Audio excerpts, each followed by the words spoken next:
ಬೆಳಕಿನ ಪ್ರತಿಫಲನ. ಸೊ ದೇವಪಡದ ನಾವೇನಂತ ಕರಿತೀವಿ, ರಿಫ್ಲೆಕ್ಷನ್ ಆಫ್ ಲೈಟ್ ಅಂತ ಕರಿತೀವಿ, ನೆನಪಿರ್ತೀವಿ. Not A reflection.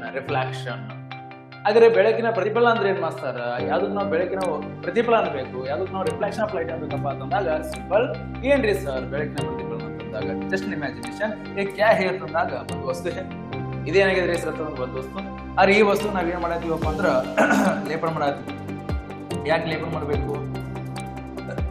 ಲೇಪನ ಯಾಕೆ ಮಾಡ್ಬೇಕಪ್ಪ ಅಂತಂದಾಗ ಅಕಸ್ಮಾತ್ ನಾವ್ ಏನಾರ ಲೇಪನ ಮಾಡ್ಲಿಕ್ಕಂದ್ರೆ ಬೆಳಕು ಏನಾಗುತ್ತೆ, ವಕ್ರೀಭವನ ಆಗ್ತದೆ.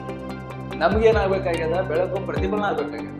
ಸೊ ಬೆಳಕು ಪ್ರತಿಫಲನ ಆಗ್ಬೇಕಾಗ್ಯದ, ಇವಾಗ ಮಸ್ಟ್ ಶುಡ್ ಬಿ ಏನ್ ಮಾಡಿರ್ಬೇಕು, ಲೇಪನ. ಸೊ ದೇವಪಡಿಸಿ ನಾವು ಕರಿತೀವಿ ಕೋಟಿಂಗ್ ಅಂತ ಕರಿತೀವಿ. ಏನ್ ಕರಿತೀವಿ? ಕೋಟಿಂಗ್ ಅಂದ್ರೇನು ಅಂದ್ರ ಬೆಳಕು ಒಂದು ವಸ್ತುವಿನ ಮೇಲೆ ಬಿದ್ದಾಗ, ನೆನಪಿರ್ಲಿ, ವೆರಿ ಇಂಪಾರ್ಟೆಂಟ್.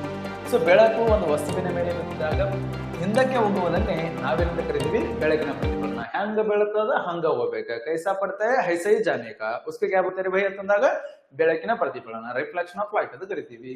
ಹಾಗಾದ್ರೆ ಸ್ವಲ್ಪ ಯುಗ ಹೆಸರು ಕೊಡೋನು. ಇಲ್ಲಿ ಒಂದೇನಿರ್ತದ, ಒಂದು ಲಂಬ. ಸೊ ದೇವಪಡ ನಾವೇನು ಕರಿತೀವಿ, ಒಂದು ಪರ್ಪೆಂಡಿಕ್ಯುಲರ್. ಹಾಗಾದ್ರೆ ಇವಾಗ ಸ್ವಲ್ಪ ಹೆಸರು ಕೊಡೋನು, ಏನಂತ ಹೆಸರು ಕೊಡೋನು?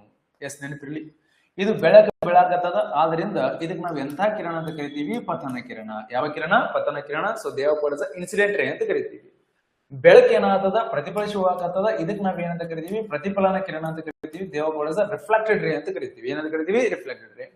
ಆದ್ರೆ ಈ ಪತನ ಕಿರಣದಿಂದ ಒಂದು ಕೋನ ಫಾರ್ಮ್ ಆಗತ್ತದ, ಇದಕ್ಕೆ ನಾವ್ ಏನಂತ ಕರಿತೀವಿ? ಪತನ ಕೋನ. ಯಾವ ಕೋನ? ಪತನ ಕೋನ. ಸೊ ದೇವಪಡಿಸ ಇನ್ಸಿಡೆಂಟ್ ಆಂಗಲ್. ಆದ್ರೆ ಇಲ್ಲಿ ಕೂಡ ಒಂದು ಏನಾಗ್ತದೆ, ಆಂಗಲ್ ಫಾರ್ಮ್ ಆಗುತ್ತದೆ, ಇದಕ್ಕೆ ನಾವ್ ಏನಂತ ಕರಿತೀವಿ? ಪ್ರತಿಫಲನ ಕೋನ ಅಂತ ಕರಿತೀವಿ. ದೇವಪಡಿಸ ರಿಫ್ಲೆಕ್ಟೆಡ್ ಆಂಗಲ್ ಅಂತ ಕರಿತೀವಿ. ಏನಂತ ಕರಿತೀವಿ? Reflected angle. ಸೊ ಹಾಗಾದ್ರೆ ಕಮ್ ಟು ದ ಪಾಯಿಂಟ್. ಸ್ವಲ್ಪ ಇವಾಗ ನಾ ಹೆಸರು ಕೊಡ್ತೀನಿ ಅಂತಂದ್ರೆ ಹೆಸರು ಏನ್ ಕೊಡೋನು?